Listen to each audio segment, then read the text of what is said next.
Stockholm, I love you more than all the others. So I salute you, my Swedish brother.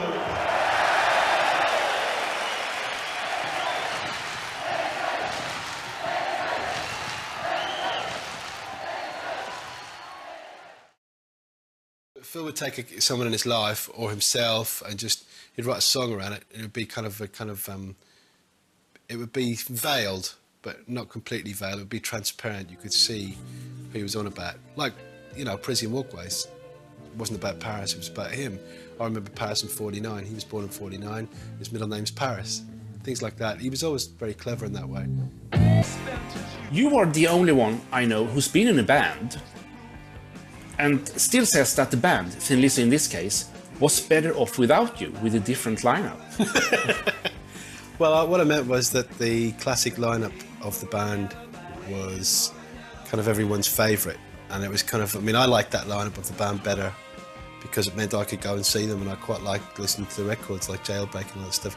And I just thought it worked better with Brian and Scott on guitar. It was just a more kind of sympathetic sort of chemistry between them.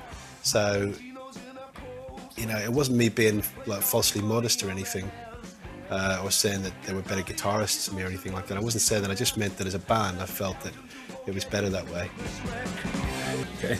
But he was forgetting the words of the songs because he was a bit out of it from the night before. We were already having a row on stage by this stage because we started to play one song and it got to the guitar solo and he sung another verse. So I'm going, hey, fuck off, excuse me. And he's gone, no, you fuck off. And the kids at the front are going, you guys suck, you guys are shit. That was the gig. It was a bad night. You know, the overall thing was, it was just like, you know, the parties were becoming more important than the gig. The party after the gig was becoming more important than the gig. And when it gets to that point for me, I'm not interested. Mm-hmm. And it wasn't a good thing that I did, but I felt at the time that was the only way I could deal with it. I was really unhappy going on stage and the band was falling apart for me. You know, I don't want to like put Phil down because I know he had a problem. But for me, it was a nightmare to play live at that point with the band. It was just getting worse. From being a super tight band, it was just turning into a bit of a mess, really. And then the last gig was a day at the Green in San Francisco. And it was a huge, you know, the big stadium in Oakland. And he was losing it that day. He kicked the microphone stand over. He was in such, just knocked flying. And that was the day I left.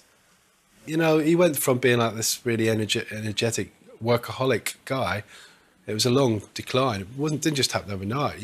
One time he was just full of energy. He'd be the first one up in the morning. He'd be like our mother. He'd be cooking breakfast for us all, you know, and stuff. And he'd be in the studio long after everyone else had finished. And he'd be first in the next day. He'd spend 7 hours doing a rough guide vocal, writing the lyrics as he went along with a big spliff in his mouth. And just, that's how he was. He was just full of it. He worked harder than anybody I ever met at that time. Phil came to Ireland when I was doing the Emerald Isles video to sing on Parisian Walkways. We had actually just made up as friends again. We hadn't seen each other, I remember, for 4 years. There was a big thing between us. And I said, do you want to come over and, you know, do this thing at, you know, the Ulster Hall in Belfast? And he said, yeah, yeah. And then I told him about the song Out in the Fields. And I said, well, you know, do you want to do this together as a single? And he said, yeah, yeah, yeah. So, but Phil was very involved in that whole thing. I mean, I wrote the whole song, but Phil really added a hell of a lot to it in terms of, you know, just having his voice and the whole imagery of the thing. Like Phil came up with the whole kind of imagery of the, you know, the kind of soldiers' jackets and the whole thing of putting it across in a commercial way. So he was very responsible. I don't think, if I'd recorded that on my own, I don't think it would have been a hit, to be honest. It doesn't matter if you're wrong or if you're right, 'cause what you fight. You know, I'm very happy that we were able to do that. It was an opportunity, our last opportunity as it turned out, to work together. So it was good that we did it. Death is just a heartbeat away. I was in Tenerife, and my wife at the time's parents were living there, and her father told me, oh, your friend's not very well. Well, what do you mean? And he told me he'd read about Phil in the paper, that Phil had been taken to hospital.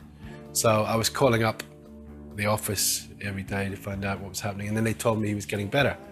So I suddenly relaxed about it, and I thought, oh yeah. But then I had this bad feeling, and then you get the papers over there a day late, So on Monday, we got the Sunday papers, and my wife at the time, she picked it up, and I saw her face, and I knew exactly what had happened. And I'd had this dream the night before about a black cat being strangled, like with a cord around its neck. I had this really bad feeling.